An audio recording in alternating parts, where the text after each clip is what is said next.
Hey, it's Conrad Thompson, and you're listening to Something to Wrestle with Bruce Prichard. Bruce, what's going on, man? How are you? Sometimes Jimmy Jam came along. Those were the best times. Now they're gone.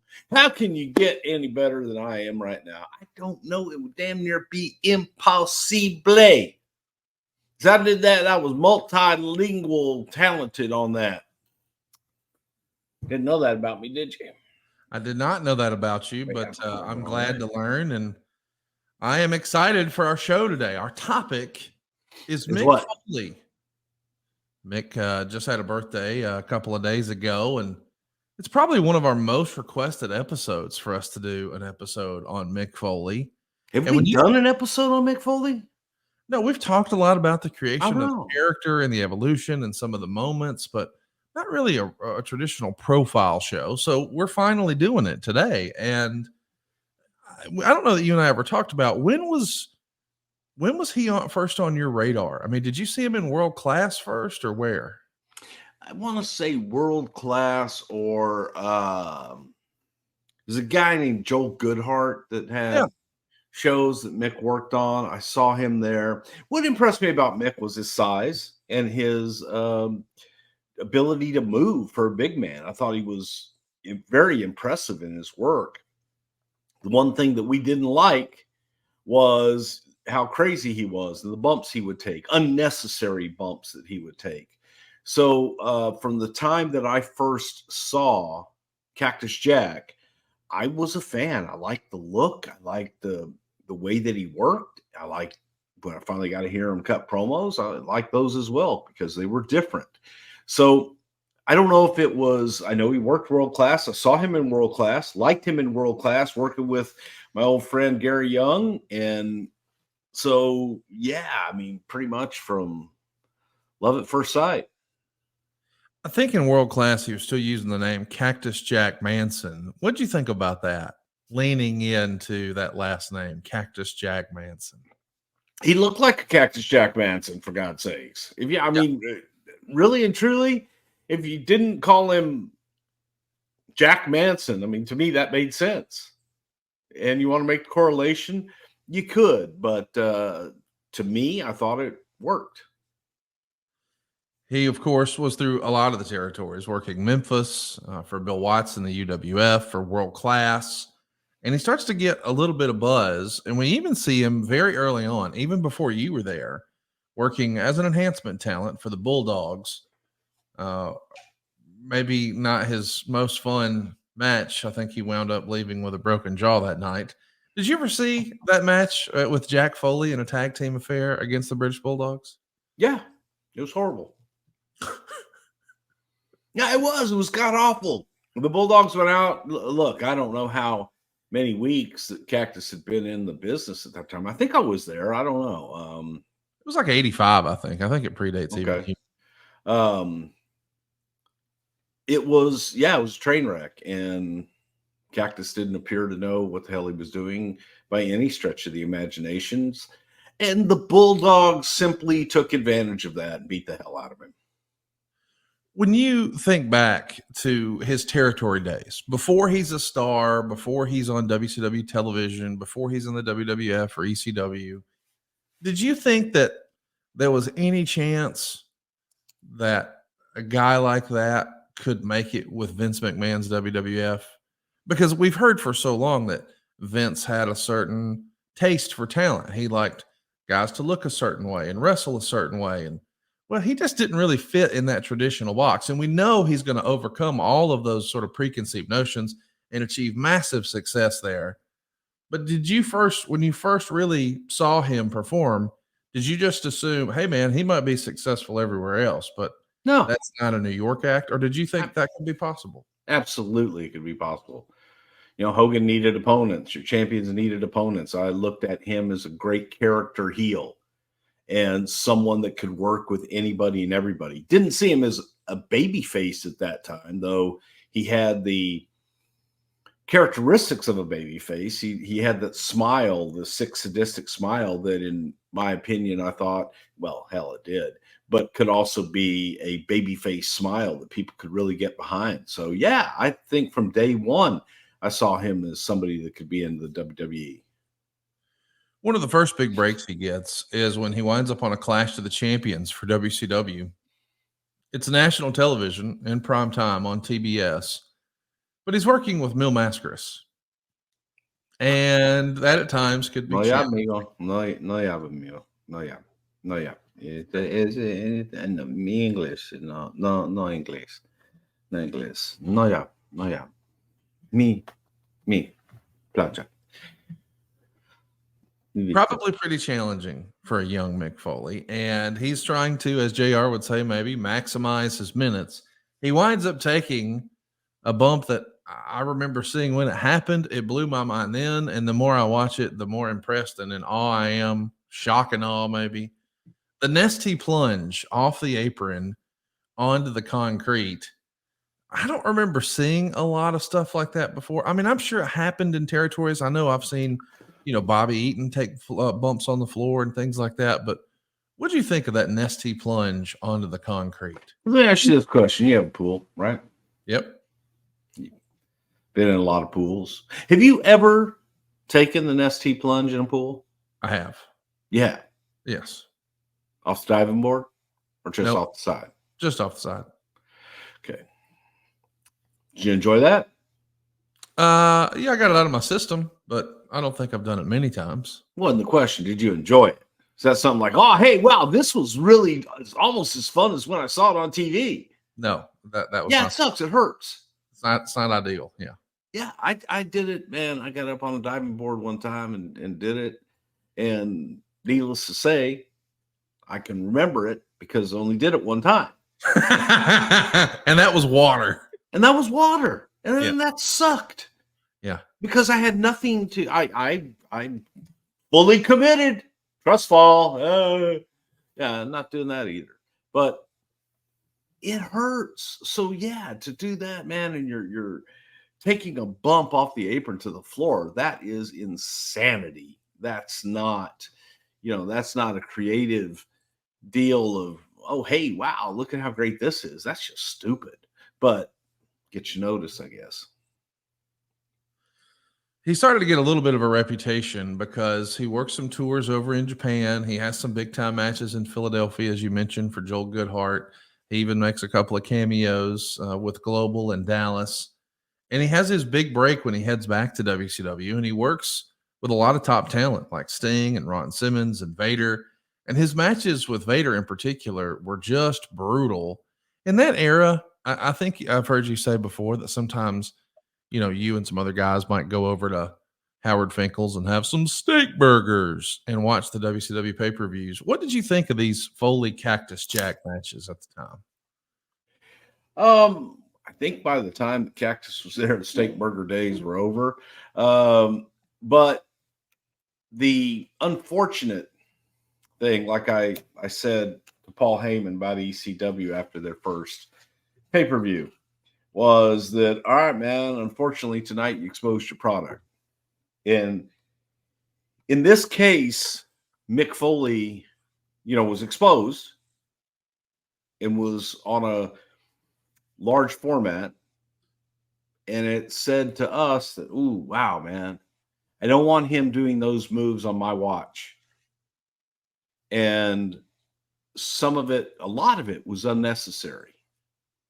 And I don't think that there was any thought or any, and I know everybody's going to throw back in my face. You guys let him jump off the top of a cage. That was calculated, and that was as safe could be, but it was also calculated. It was laid out. It had safety precautions in there. But these were just Cactus doing things to get noticed. And that's where, the feeling was, okay, he's maybe not that bright because he's just doing this stuff and he's taking years off of his career every time he takes one of those crazy bumps. And there was enough there, man. There was enough there with his personality, with the way that he worked for a large man, that he didn't necessarily need to take those bumps. Now, for his character, if he wanted to take a crazy bump every once in a while that was calculated and that was laid out and that was safe, then by all means, yes. But not every night and not as many as he was doing at the time.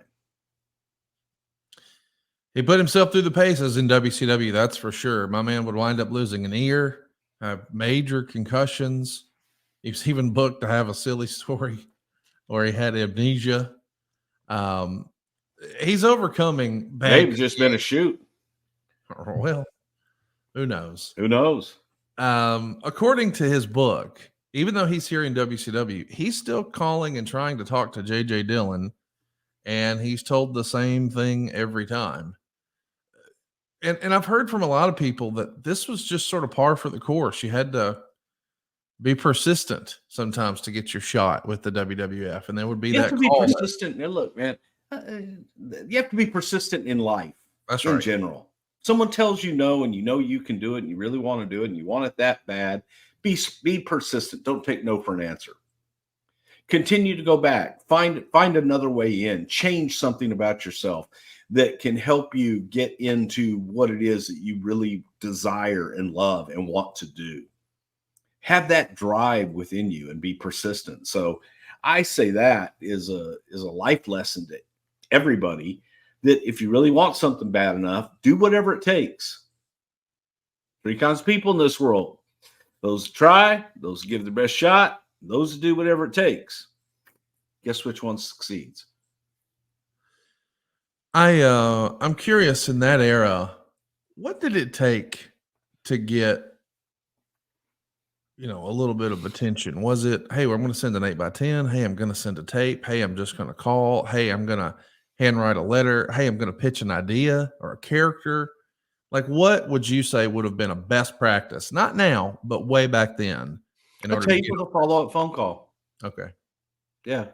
To pitching ideas, I'm not going to listen to you, because you don't get hired. We do that idea, and then you're, oh my God, they stole my idea. Now, we steal ideas from people all the time. All right. It's somebody came up with an idea, and they come in, I got this great idea. I want to do this. Bing, bing, bing. That is an awesome idea. I'm not going to do it with you. I'm going to do it with somebody else. Hey, tell them. But when they don't work for you, and I don't want to hear their idea. I got you. Foley leaves WCW in 1994, and he bets on himself. He's coming off big matches with Vader. He had tag matches with Kevin Sullivan and the Nasty Boys. It's disappointing that they didn't do anything with the ear story. I haven't really. That was given to him too. That was something right there. Like, you got a guy walking around with no ear, and he's got the ear, and he lost it in a match in your ring. Yeah, and that one writes itself. Why not capitalize on it? And even if they didn't think that Cactus was a main event guy at that time, maybe this is something that could catapult people into caring about him and watching and want to see more. What other appendages are going to get ripped off of his body? And, that's intriguing. But to not do it, I think that one was probably ill-advised, especially considering the opponents, Vader and Mick. It just was, I thought that could have helped their program. Hypothetically speaking, is that, I mean, I know that everybody talks about the Cactus Jack ear, but prior to that, was the biggest example of something like that Yukon Eric and Killer Kowalski from way back when? For an ear, I guess, yeah. Killer Kowalski came off the top rope onto Yukon Eric with a knee, and when he caught him just right, his ear kind of came off. And look, man, it ain't ballet. I love you. And then it kind of came off. I mean, his ear just kind of came off. It's no big deal. That's what it is. But imagine the promos with the ear and just, oh, my ear, God, my ear. Man, I can't hear. What is that? Did Vader say something? I can't hear you because I don't have an ear. My eye.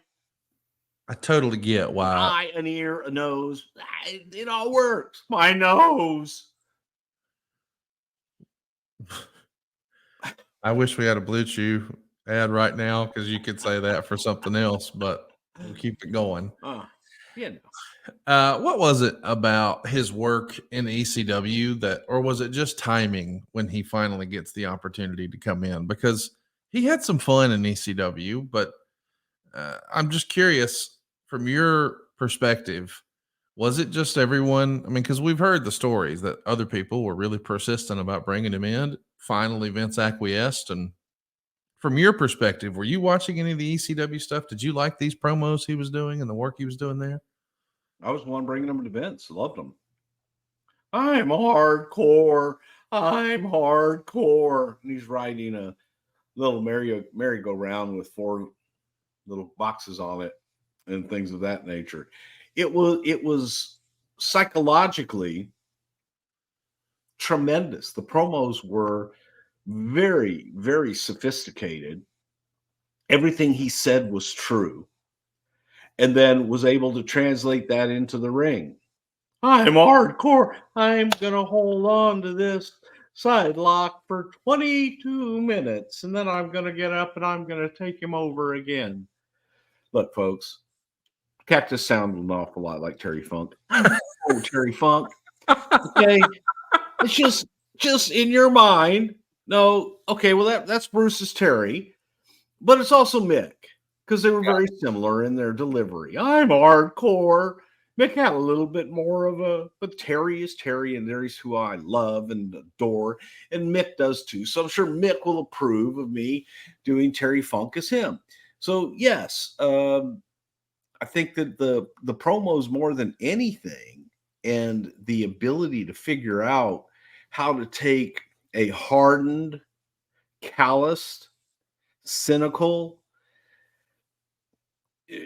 crowd in Philadelphia that loved this little niche of ECW, and they're hardcore and they hung on. By God, we're extreme. How do you get somebody like that to hate the most extreme guy that there was on the market in Cactus Jack? You take the most extreme, the most exciting cat out there, man.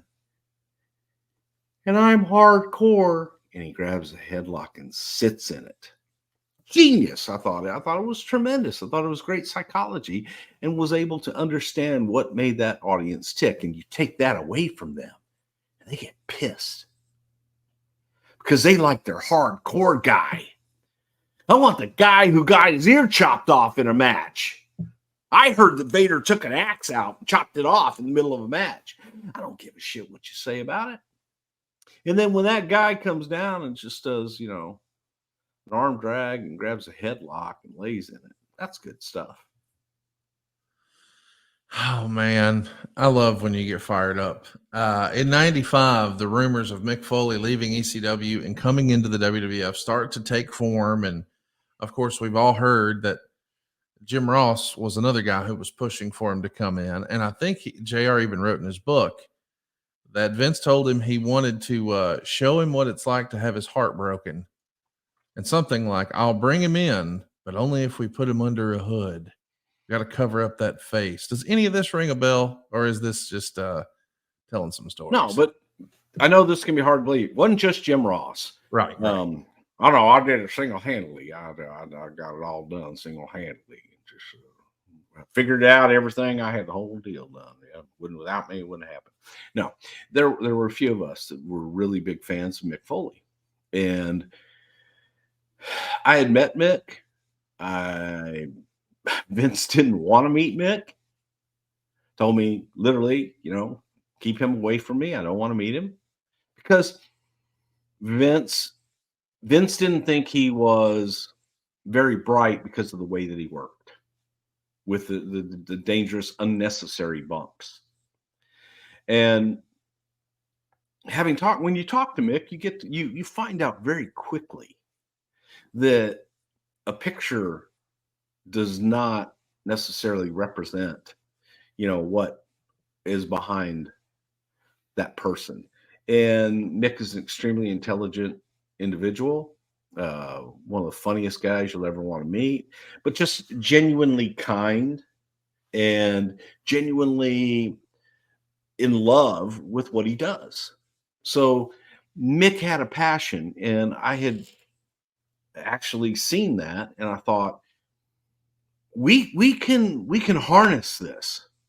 We can make this work and push it. All we wanted to do was get them in the same room. And the feeling was much like Undertaker, who Vince was not interested in based off of what he had seen in WCW. And just get them in the same room. If they get in the same room, I guarantee, man, they're going to start talking and they're going to find a similar common place, and the rest will be history. And that's exactly what happened. And Vince kept asking, "What's his name?" Mick. Mick. Hell, good old Irish boy, huh? I said, "Yeah, it's Mick Foley." So of course Vince meets him. "How you doing, Mike?" I don't think we could have. I don't think that we could have prepared him any better with Mick, and he went right to Mike. But exactly what I thought would happen happened. They got to talking, and Vince got into that head of Mick Foley, Right. and realized, boy, this can be fun. The rest, as they say, is history. Talk to us a little bit about creative services and just the evolution of this mankind character and all the drawings and the masks and the back and forth, and how hands-on was he and how much was he just, hey, tell me what you want me to do and I'll do that. The creative services was given a direction of, this is what I'm looking for. We wanted to hide his face. We wanted to make him a very unique looking character, and in doing so wanted to hide parts of him. Just didn't want to see Cactus Jack, so we wanted to hide his body. We wanted to hide portions of his face. I wanted to mess up his hair, shave parts of his hair so that it looks like he was losing his hair and parts of his body. And as time goes on, you realize it's because he's pulling it out as he talks and as he rocks, as he does all these things. And they came up with different concepts. And after talking to Mick, and the name that came up was, mankind, because basically all the sins of mankind lived within the head of mankind, the character. And that this character was to represent the dirty little secrets that mankind has that they don't want to talk about, that they don't really want to believe, that they choose to lie about. And mankind, the character, was everything that mankind hated. Because he wasn't pretty, Right. but by God was he tough. And he made sense. So it was I thought it was an extremely, sophisticated, clever character.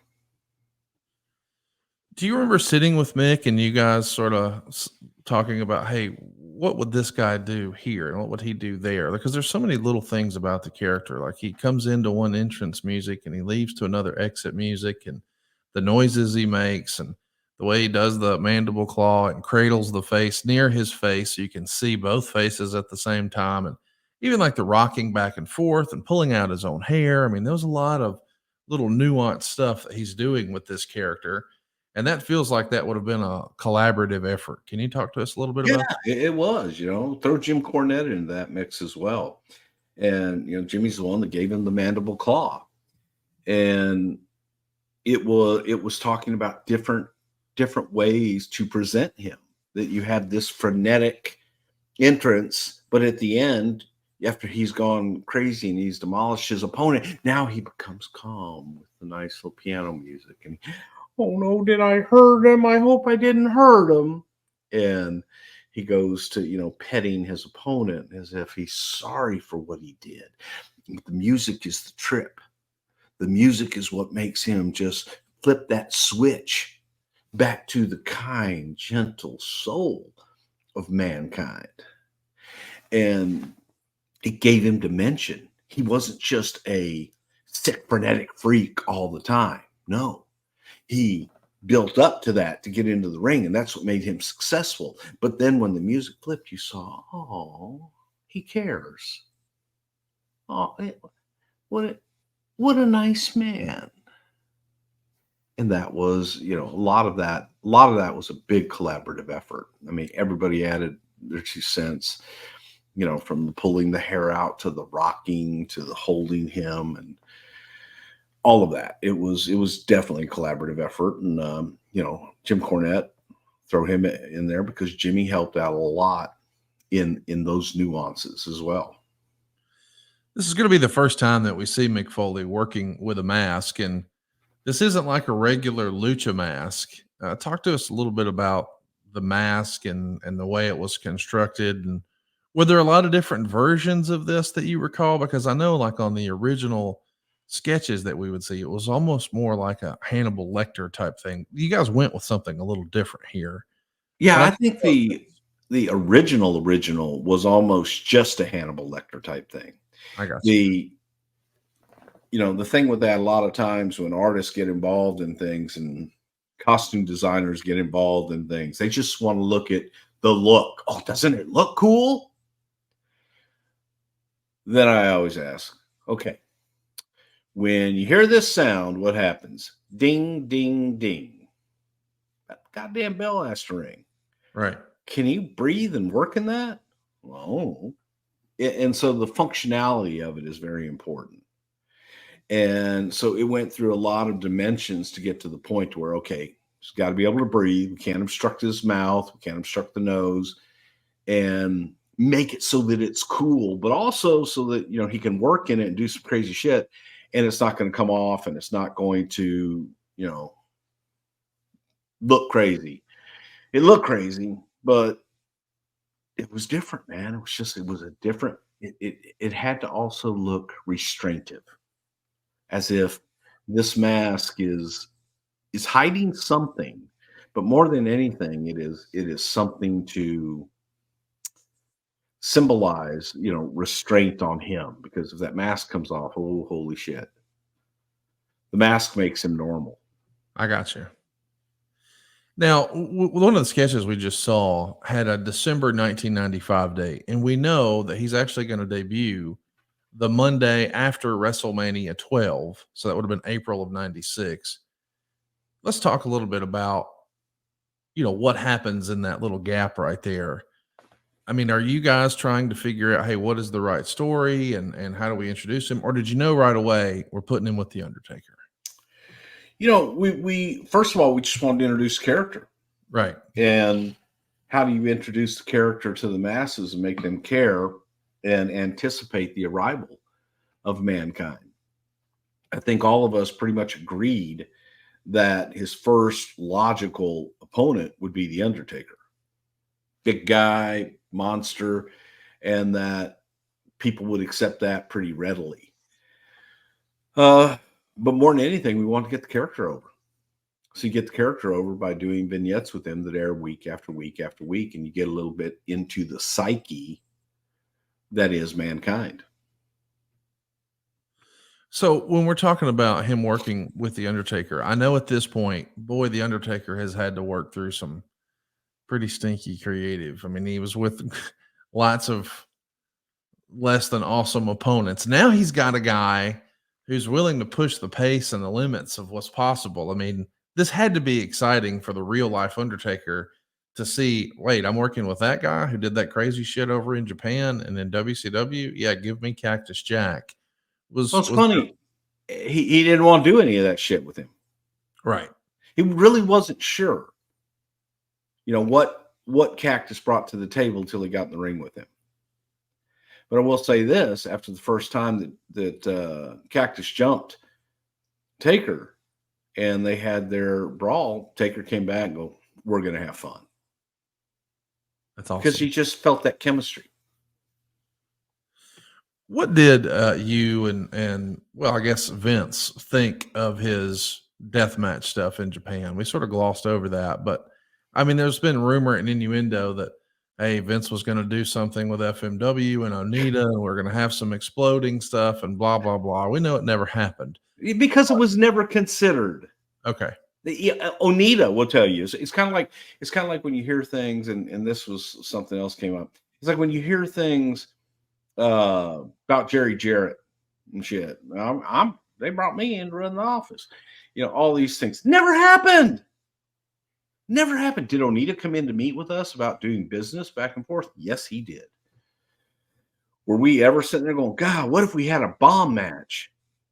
No, because they're the stupidest, silliest, shittiest things that pretty much most of it anybody with half a brain has ever seen and gone, yeah, that sucked. we got to talk about these Mankind vignettes. I know we've had a lot of fun talking about George the Rat and all that Hey, silliness. George was the star of these. Talk to me about how these were done. I mean, do you remember being the producer on these? You know what, man? Cornette produced a lot of these, and yes, I was there, and they were absolutely fabulous. But it was Mick in a dungeon. Mick in a dungeon with his only friend in the whole wide world, which was George the Rat, who had extraordinarily large testicles for a rat. And that was Mick's friend. That was who Mick identified with, was the one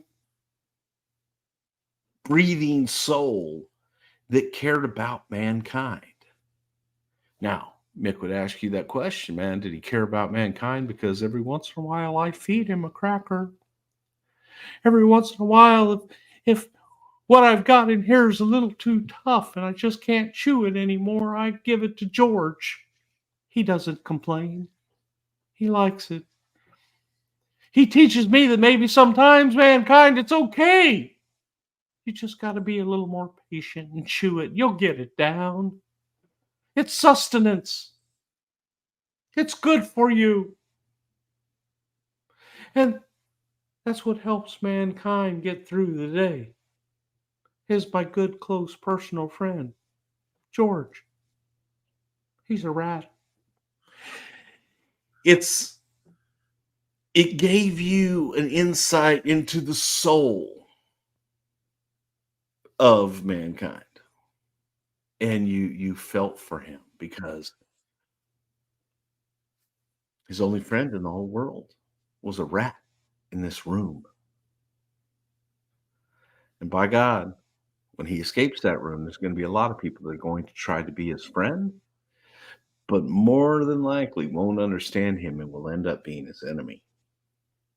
So, yeah, I think those vignettes did a really good job of telling you about the internal battles that mankind was facing every day.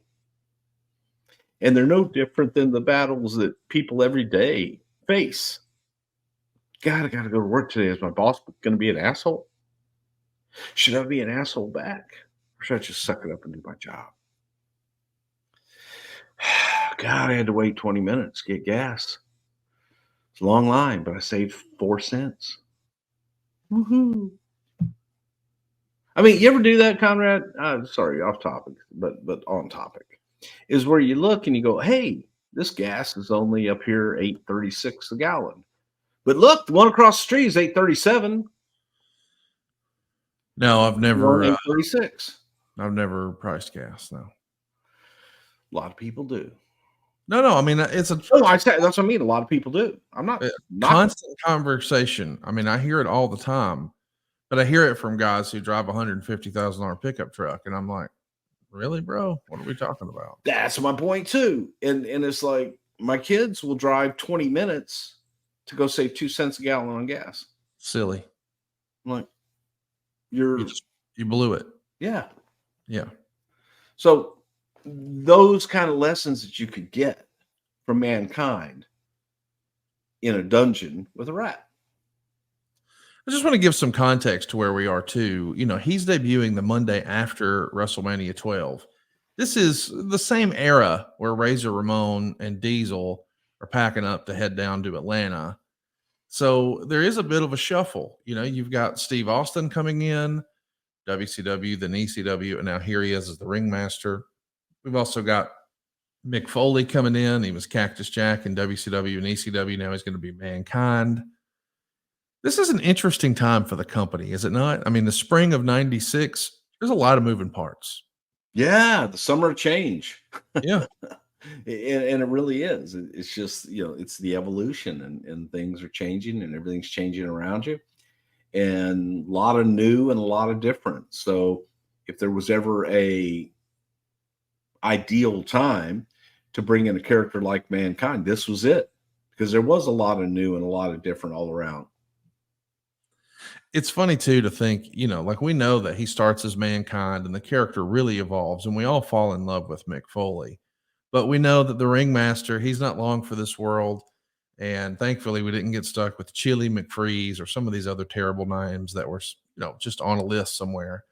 But allegedly Mason the Mutilator was a close second for Mankind. Do you recall that? Were there any other names you recall? There were a lot of other names, and that's where, the folklore, all this bullshit. Somebody gets a list of names and they remember the silly ones. And for us, no, we're looking at names and picking out the ones that make the most sense. And usually I forget. Yeah, I forget the stupid ones, the ones that don't work. But yeah, your Chili McFreezes you remember because of the ridiculousness of them, but never ever in serious contention. We got to talk a little bit about this big debut. We've mentioned a few times it was the night after WrestleMania. He's going to pick up a win here over Sparky Plug. That's starting with Sparky Plug. His friends call him Sparky. He's going to immediately attack the Undertaker, and he hits the big elbow off the apron to the floor. After the main event segment, he's going to put the mandible claw on him. And I know the Monday after WrestleMania would become like a really big thing eventually. But this might be the first time that something pretty major wound up happening the night after a WrestleMania like this. I mean, knowing what we know now with the benefit of hindsight for Mick Foley and the WWF, when do you remember the Monday after WrestleMania sort of becoming a thing? Probably WrestleMania 11 with Diesel and them. So really just the year before. Right. And that was out of, oh my God, that was out of panic.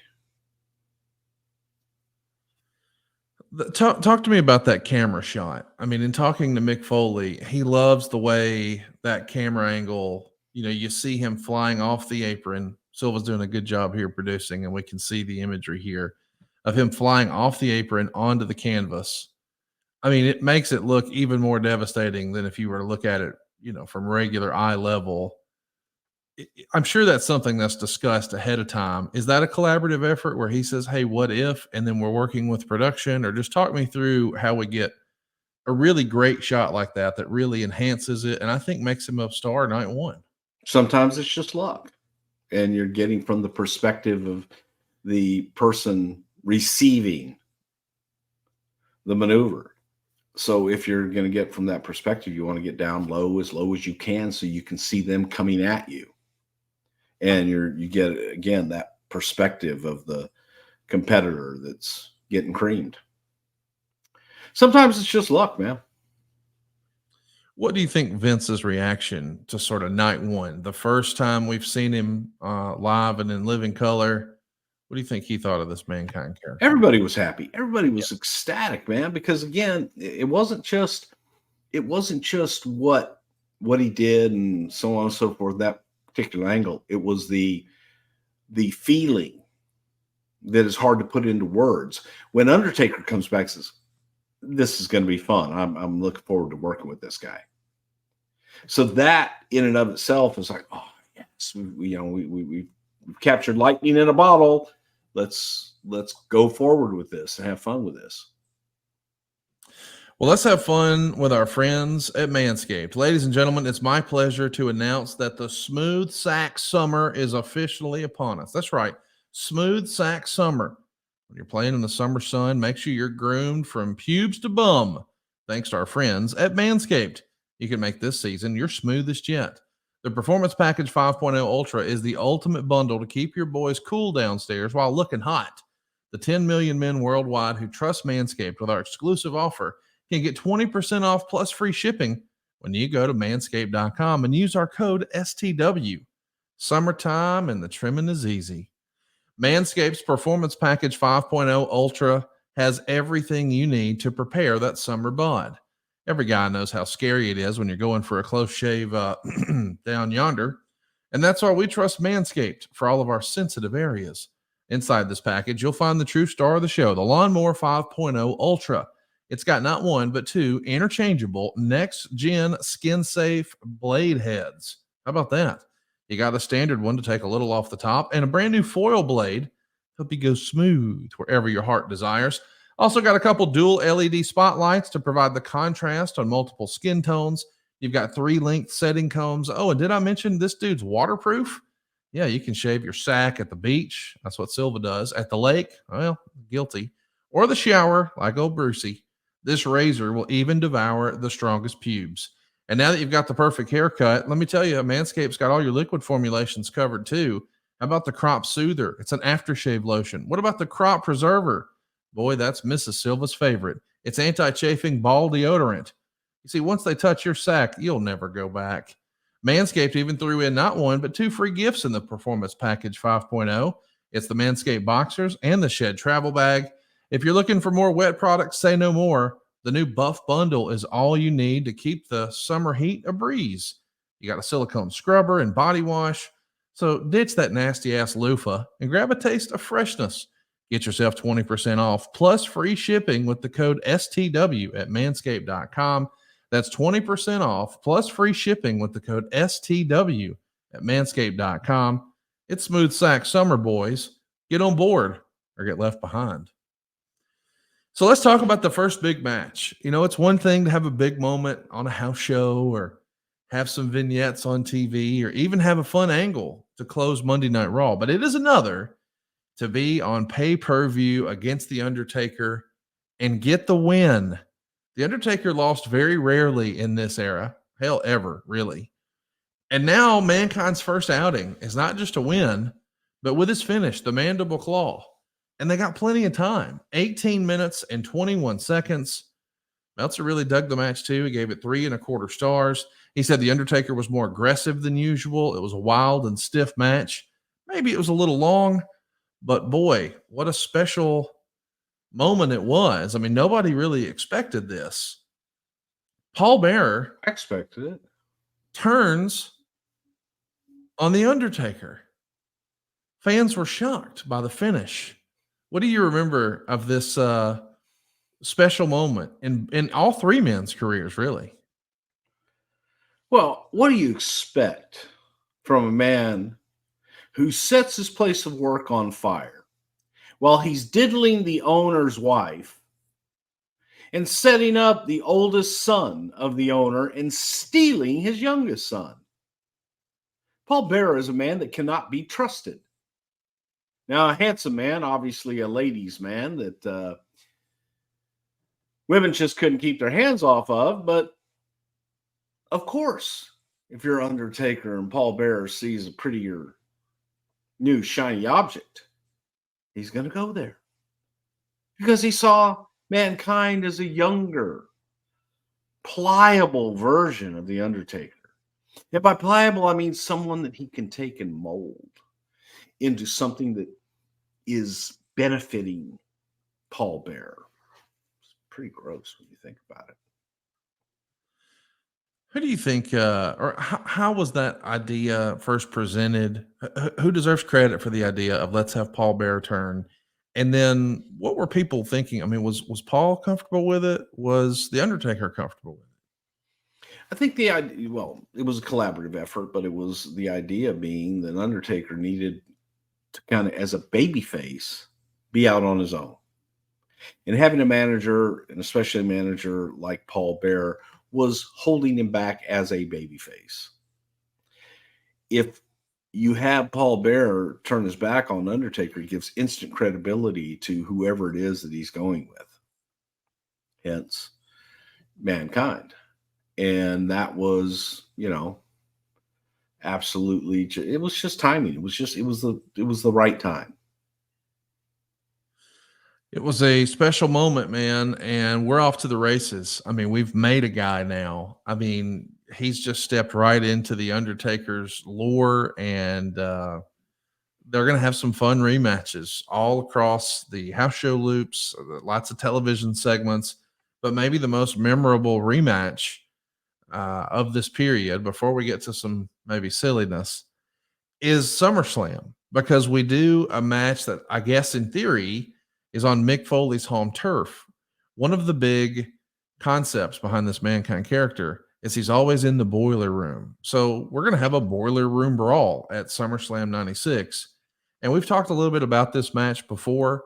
I know it was a challenge for the live audience. I think it was perhaps filmed the night before. Um, and there's some stuff in there that still holds up.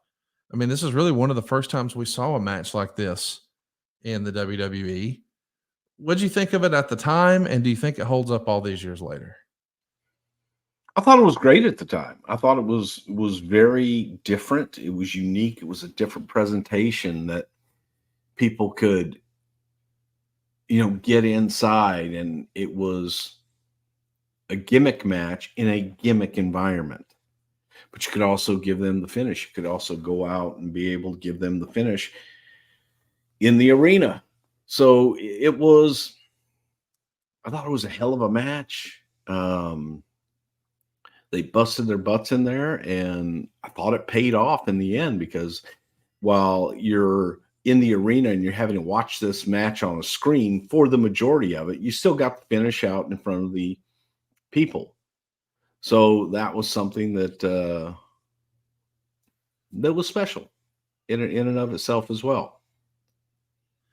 So, as a reminder, Mankind is going to beat The Undertaker and turn on him, or have Paul Bearer turn on him in June. In August, we get the Boiler Room Brawl. In September, Mick Foley continues to impress. They peg Mankind to be the opponent for the Heartbreak Kid, Shawn Michaels. Shawn had become the world champ earlier in the year, beating Bret Hart at WrestleMania 12. And now we're looking for, well, a heel factory of sorts for opponents for him. And we've got one. And the result is a fantastic match. One of my all-time favorites, one of Mick's all-time favorites. He holds it in very high regard. In Your House Mind Games. And they say over in the UFC that styles make fights. What do you think of this presentation of the Heartbreak Kid and Mankind at In Your House Mind Games? I think it was one of the best matches Shawn Michaels has ever had, and probably at the time, without a doubt, one of the best matches that Mick Foley had ever had in his entire career. This was this was unexpected. This was something that people look at and they see Mankind and Shawn Michaels, and it's the Beauty and the Beast. You are a little bit afraid, if Shawn Michaels is your favorite and that's your hero, that he's in danger here. He's in danger here because this guy beat The Undertaker, and this guy is unorthodox as hell. So there were a lot of things in this match that people had never seen before, and it was done. There was even the spot that was put in where, for shits and giggles, that, I'm embarrassed to say that we even put the spot in, but it was, people were so in an uproar. When I say people, the people that read the dirt sheets, that Shawn Michaels would cuss Vader, oh my God, because Vader screwed up a spot. So we put in a screwed up spot, but it was not screwed up because it was planned and it was absolutely perfect. But it had Shawn kind of go off on Mankind and have a moment in there that was for this very small audience, which is why I'm not crazy about it, because it's catering to the smallest denominator of audiences of people that read the dirt sheets and live and breathe by that stuff. But this match was believable. And it was exciting. It was just so great that they were able to go out and have that crowd. Philadelphia, very difficult crowd, man, because if you don't give them what they want, they're going to let you know. And I thought that it was just one of the best, goes down as one of the best matches of all time, too. So that begs the question: why didn't we do more of it? Like, if I don't everybody, know, man. Um, it was, we were moving on, yeah. and we were going somewhere else. So it was a good freebie. It was a one off, and I don't I don't think people thought that it was going to be nearly as good as it was. So you already have these plans in place to do on down the road, and it's like, God, I'd like to get another bite of that. We know what's next for Mick. You said we're moving on. We're moving on to Buried Alive the very next month after working with the world champion. Well, now he might be buried live on paper. Alive. Alive. Oh my. Oh my. October 1996. Foley gets another big win over The Undertaker again. But this time we add something else to the act that doesn't really wind up working out. But hey, maybe it was worth a try. We debuted Terry Gordy as the executioner. Was the original plan here to build like a little stable around Paul Bearer? I mean, I know that eventually it's going to become like Mankind and Vader, but would it have been, Mankind, the executioner, and others? What was the original idea, do you think? The original idea was to have Paul Bearer have someone else in a stable, somebody that could go out and get beat. I see. And Terry Gordy was thought of. Terry Gordy was not the Terry Gordy of yesteryear. Terry had already suffered some complications. Whether I think he had a stroke at that point, but Terry wasn't himself. It wasn't the Terry Gordy of yesteryear, and that's what I think everybody wanted. But it's like, let's put a hood on him so that it's not Terry Gordy, and that people aren't expecting a Terry Gordy match, and that they're not expecting a Terry Gordy here. And unfortunately, it was a disappointment because Terry just did not have all his faculties about him. And hindsight being 2020, never should have done it. But he had gotten cleared, and he was, quote, physically able to perform. But I don't think that he was, ever in a place that he was in a good place to perform, if you know what I mean. He just didn't, he had lost that spark, and he had lost a lot of his intuition. He had lost a lot of his just instinct more than anything. This sort of becomes an opportunity to maybe rebrand or reimagine or just develop this Undertaker character a little more. We know he's going to come back and ascend down from the top of Madison Square Gardens and look a little Batman-y at Survivor Series 1996. He's got the Oh black no, tears. that was Pirate. That was Pirate Undertaker. Okay. I mean, it looks like bat wings, but all right. Yeah, it does. But when you look at his face, he kind of looks like a pirate. Did you have that sort of, evolution in mind before you booked the Buried Alive match, or was it a function of, well, he did die when we buried him, so he could come down and be someone else, or was that all just a happy accident?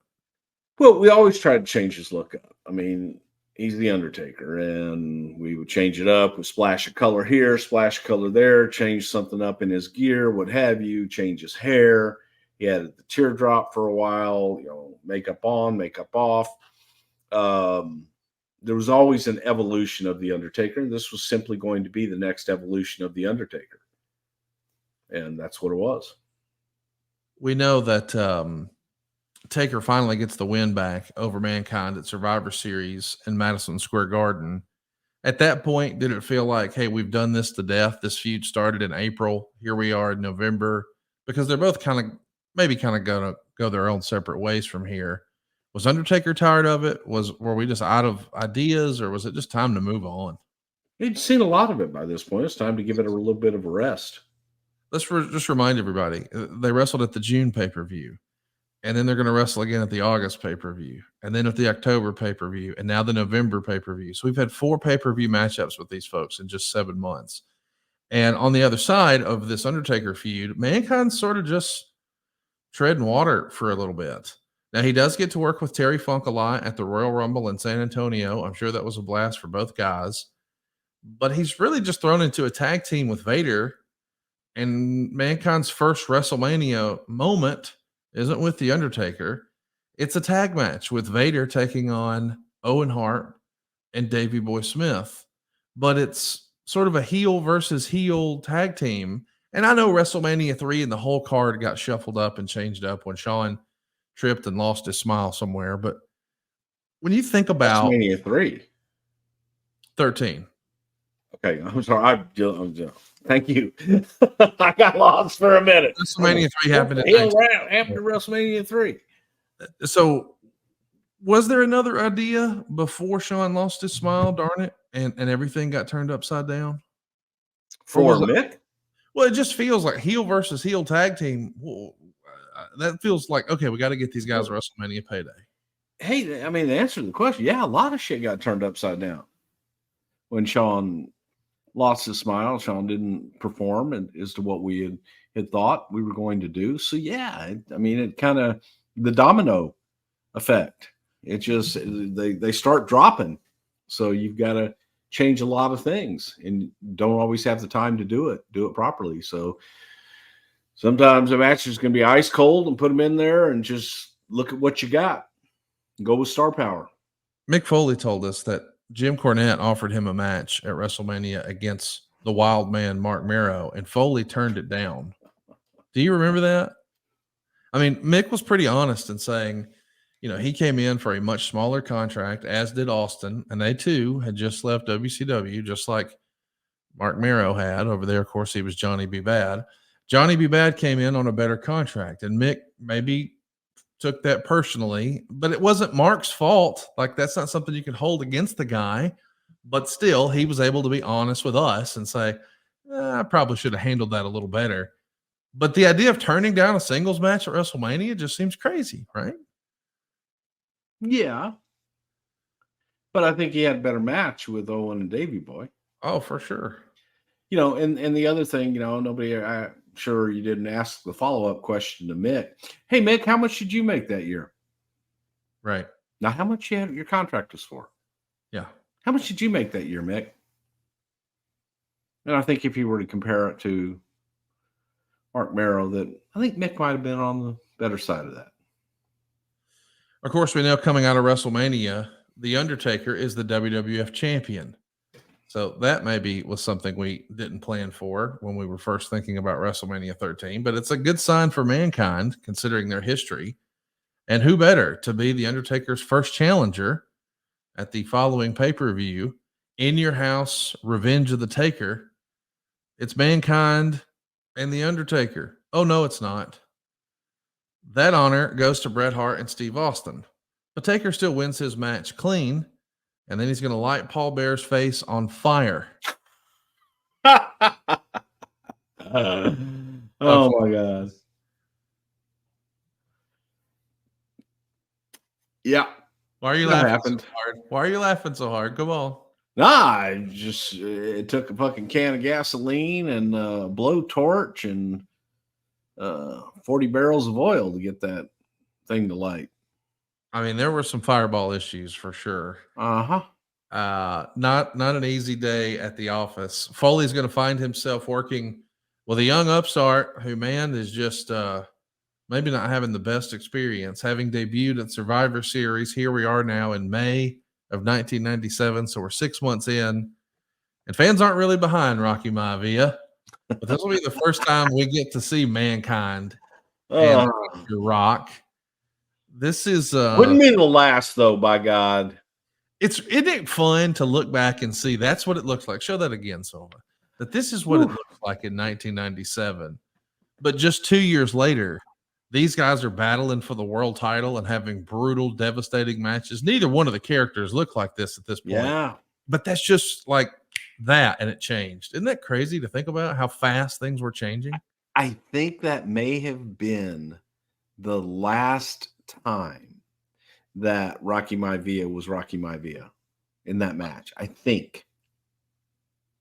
Damn close to it, but that may have been the last time he was Rocky Maivia. I The think crowd popped when Mankind beat him.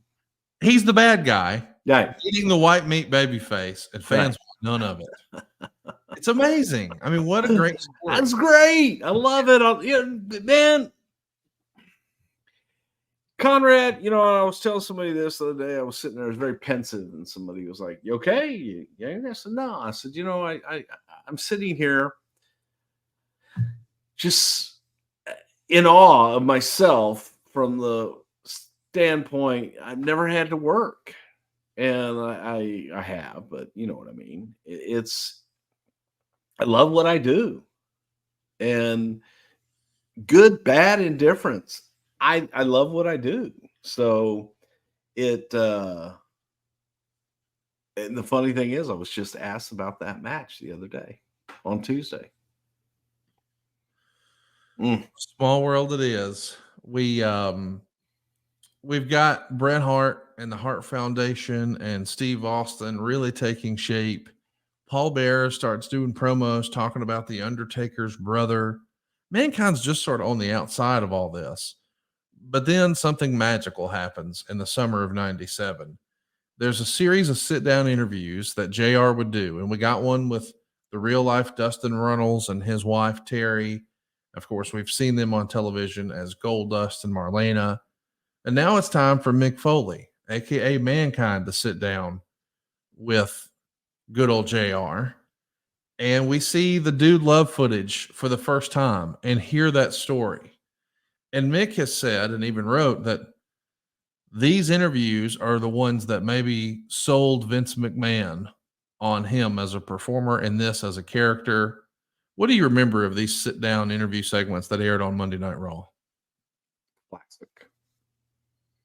Absolutely classic. Because you got to take a monster and make him human. Yes. The dude love stuff was we were in Toronto, Sean, Mick, myself, I think Hunter was there. I think Taker was there. And the question came up about, Mick Foley as a kid, and we wanted to be a wrestler, and Mick laughed and said, "I wanted to be you, Sean." And he's like, "Well," he goes, "I wanted to be the chick magnet, He goes, I was dude love. I was this. Hey, that's gimmick infringement. And he says, "No, I got tapes of it. I've got all this stuff." So we got him to find those tapes and send us those tapes. And the rest, as they say, is history, because it was, you got to see the child, if you will, with a dream, and what that dream was, and how badly he wanted women to love him, and for him to be the one that the women love and the men hate. Dude love. And it was magical. It was great. This is where he did the stupid shit, jumping off the roof of the house onto a mattress. And, you saw the fearlessness of him then as a kid. And now it's, he's an adult. He's in the business. He's doing it, but he ain't do love. He's not the chick magnet. Oh no. And that was, the moment of going, God, can what's behind all of this Mankind stuff? What is it? And it's dude love. It's Mick Foley, who just wanted to be somebody that was different, who might have had a hard childhood, who might have eaten worms as a kid. And JR, you ever kiss a girl? Well, no, because what girl wants to kiss somebody with worm breath. And it's so hard, you want to laugh as you're sitting there watching this, but you're captivated because he took something that could be humorous and made it very real. It made you feel for him because he was that kid on the playground that nobody else wanted to play with. He was that kid on the playground that maybe wore glasses and would sit out there and put his glasses on an ant with the sun until the ant caught on fire. He was the one that everybody made fun of. But he was also the one that would go and pick up the girls' books when they dropped and walk them to their class. They didn't thank him, they just took their books away from him and they ran from him because they were a little scared because he was different. And this interview allowed you to get into that psyche. A little bit of it is, man, you know what? I, I knew a guy like that. Or God forbid, that's me. Whatever it is, everybody could relate to that guy. Everybody could relate to what it would be like to wish you were somebody else, but never able to achieve that. And here, was Mick Foley doing what he always dreamed he would do. But he's somebody else. He's a reflection of mankind and all the things that he has pent up in his head for all these years as a kid to adulthood is now coming out tenfold. And it's society's fault. It's that little girl who wouldn't kiss him when he brought her books to the class. He wasn't looking for a tongue hockey session. He just wanted a peck on the cheek. But he was gross. They challenged him to eat worms. He did. Then he just did it to disgust them. And all this got told in a very real, very empathetic sit down interview where he captivated the audience and people were like, oh shit, this makes sense. And you kind of feel for the guy, strange as he may be. And you feel for him until he does something deranged to your favorite. Then it's like, fucking, he's crazy.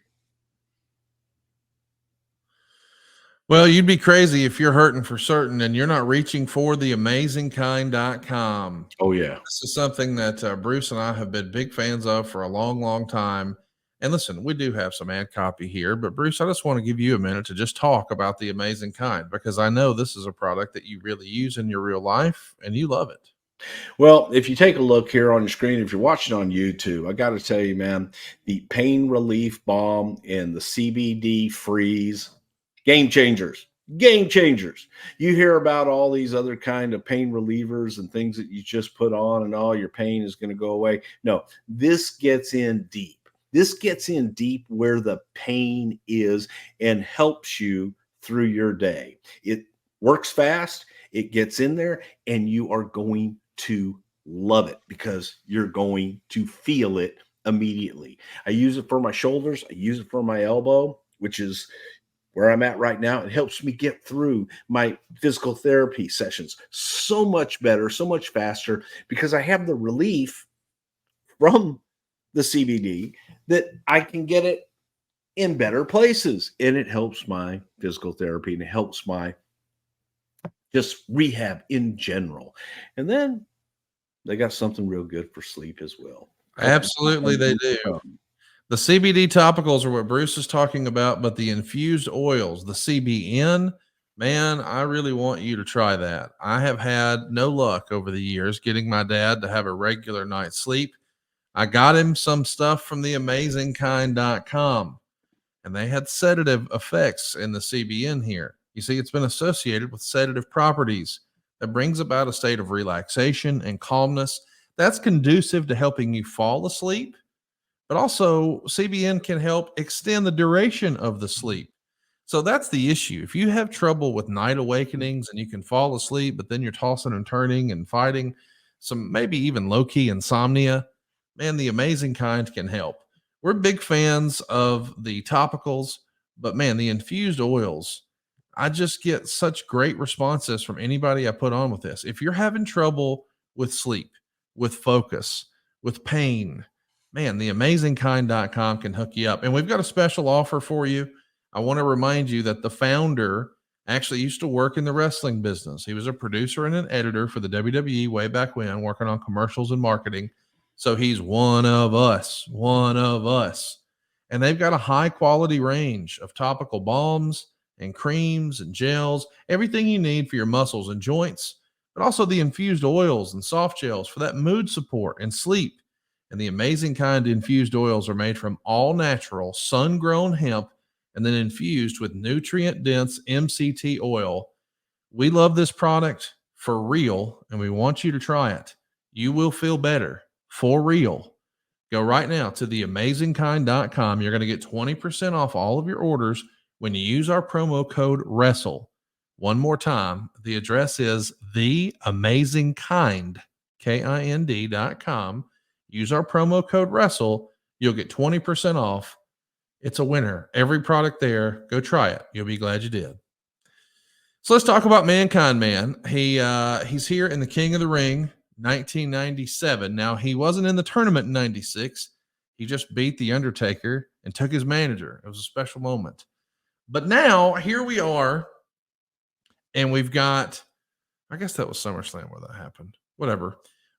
King of the Ring 97, though, is going to be a time to crown Triple H. And there's been lots of rumor and innuendo that he was supposed to be the guy who got the nod in 96. But when it happens in 97, well, Mankind is no longer just a straight heel. I mean, he's become a babyface. He's become likable because of these promos and vignettes and interviews that we've been seeing with Jim Ross.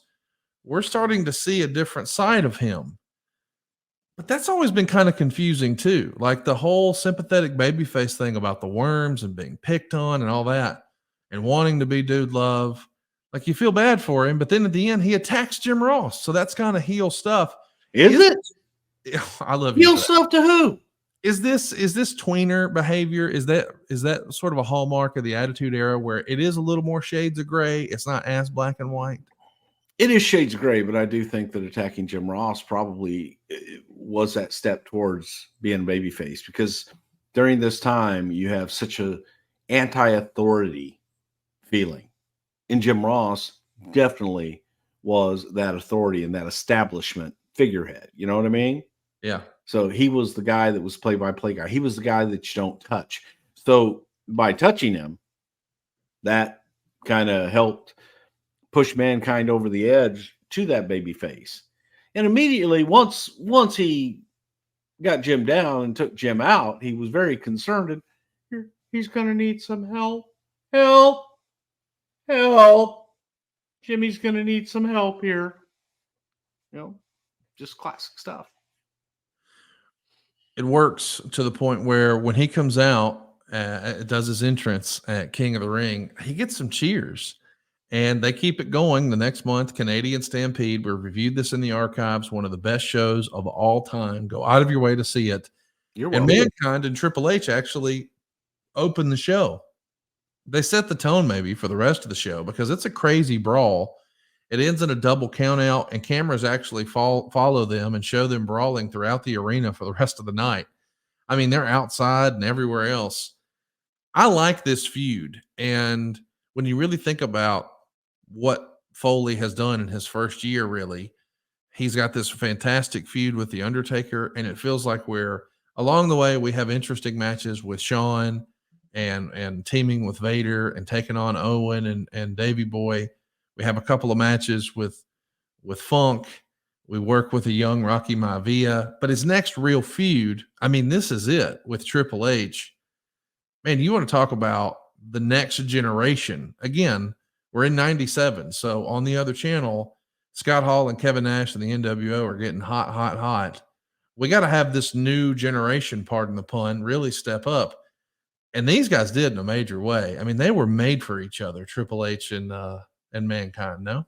Yes, absolutely. And this is where, the narrative and everything gets lost. Is, man, we were getting our butts kicked on television as far as ratings. WCW had emerged, and they had emerged uh, and were beating us. They were beating us regularly and consecutively. We were hanging in there, though. We were hanging in there, and while theirs were going up, ours were going up. The difference was we were a live event business, and our live events were continually, we were setting records on live events, continually going up with gates and everything. The groundswell was taking place at this time. It would take a year and a half for us to get back to where television ratings were now doing better. But the live events, man, they were already starting to take off, and you saw that progression every week, every market. It wasn't, oh, hey, we did a good house here. No, it was consistent and it was steady. And WCW touted their television events, and deservedly so. The fact of the matter is that when they tried to run live events, when they advertised the NWO, first time in, they would do good, but then half the card wouldn't show up, and people learned this and just got disgusted with it and had no faith in WCW going forward. But it was guys like Mick Foley, and it was guys like Triple H, and that issue, that program all the way through, that was something people could dig their teeth into, and they were paying to go see that in live events. So all these things, it was an underneath. It was Stone Cold Steve Austin coming up and boiling up underneath, and it was a good time. It was frustrating because we weren't winning in the ratings, but it was good in the live events. Let's talk a little bit about what's happening behind the scenes in the WWF. The summer of '97 is where things get to a boil with Brett and Shawn. They get in a fight backstage. Shawn's going to leave the company for a bit. Steve Austin is a tag team champion with Shawn when all of this is happening. And, well, with Shawn out, Austin needs a partner. And he continually turns down Mankind's request.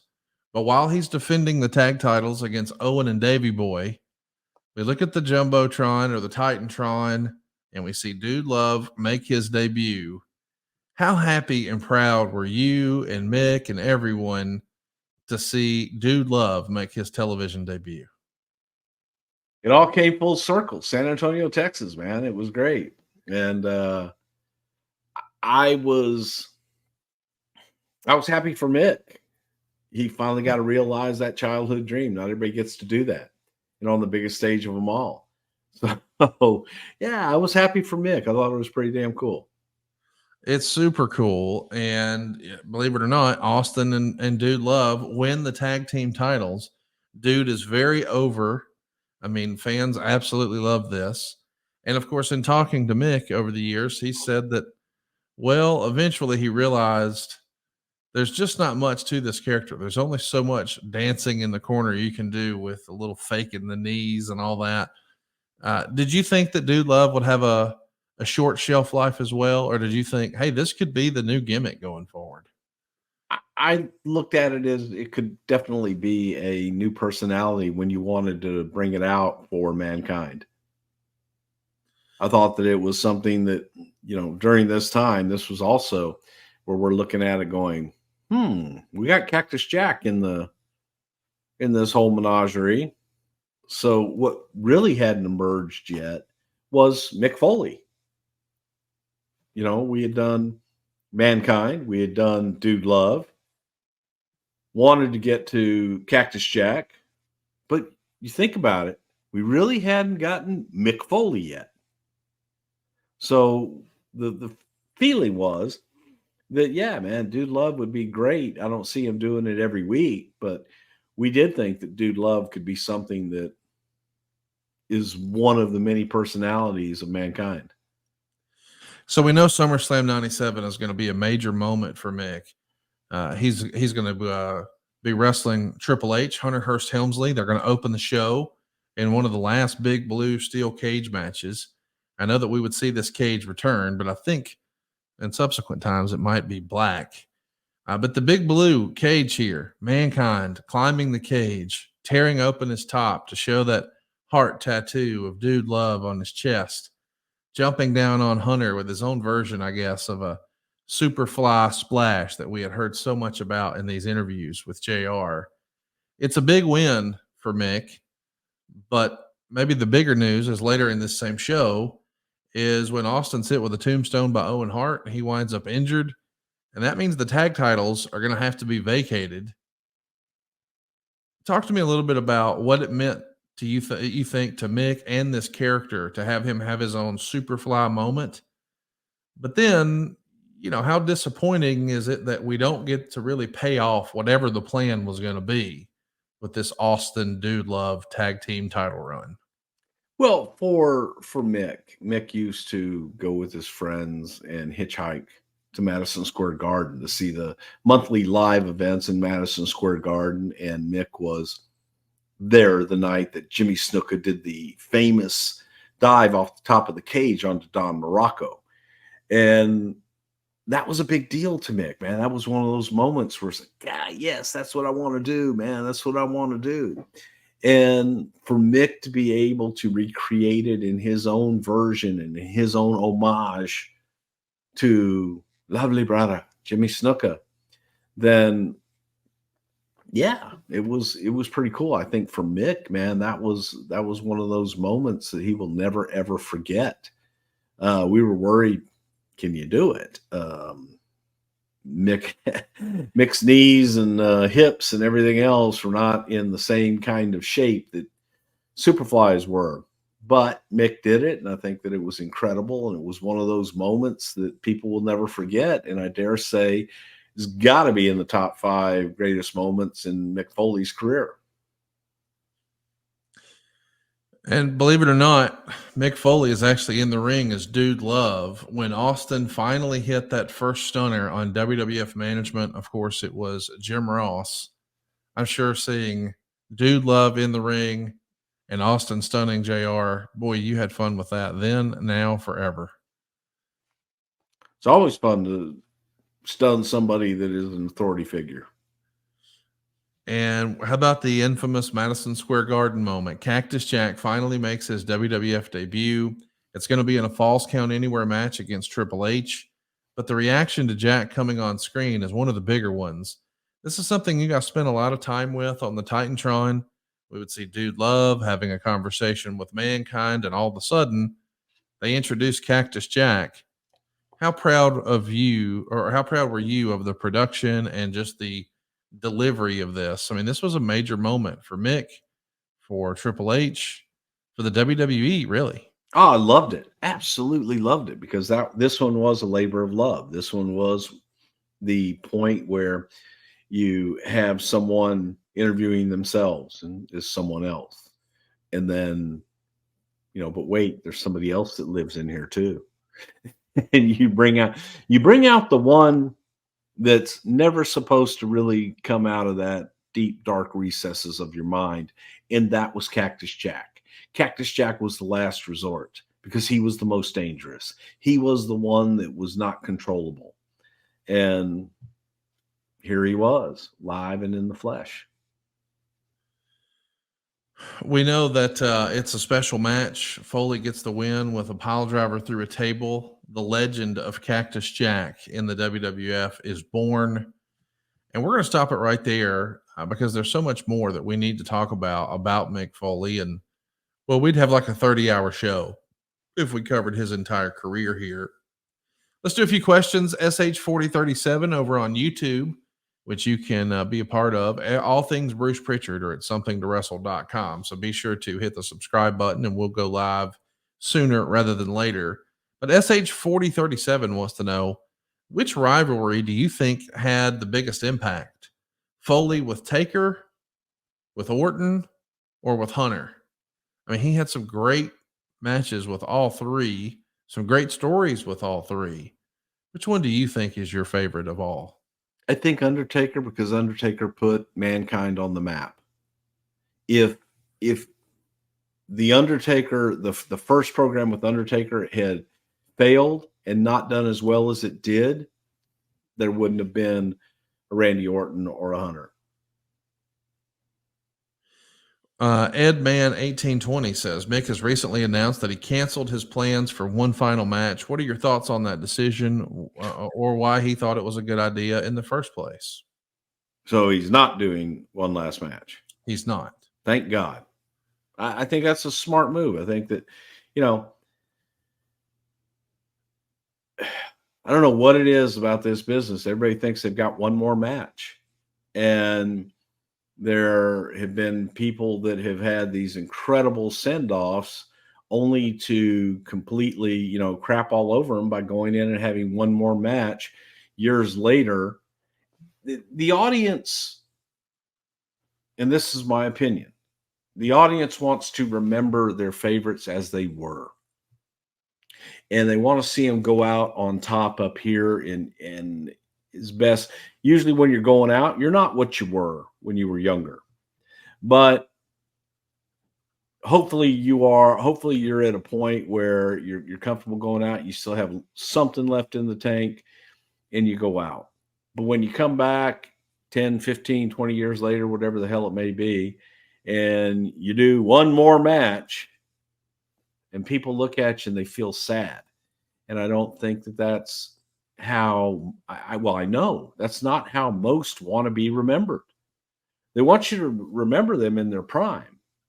So you take that away from the audience when you come out and you're not in the shape that you were 20 years ago, and you can't do the things that you used to do.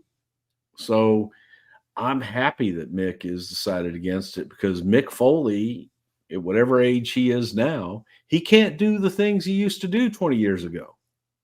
Can't do the things that he used to do 5 years ago, probably. And I think he's been retired longer than that, but you get the point.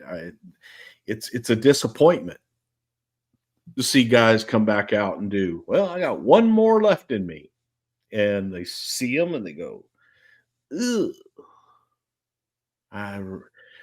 Let him remember what it was.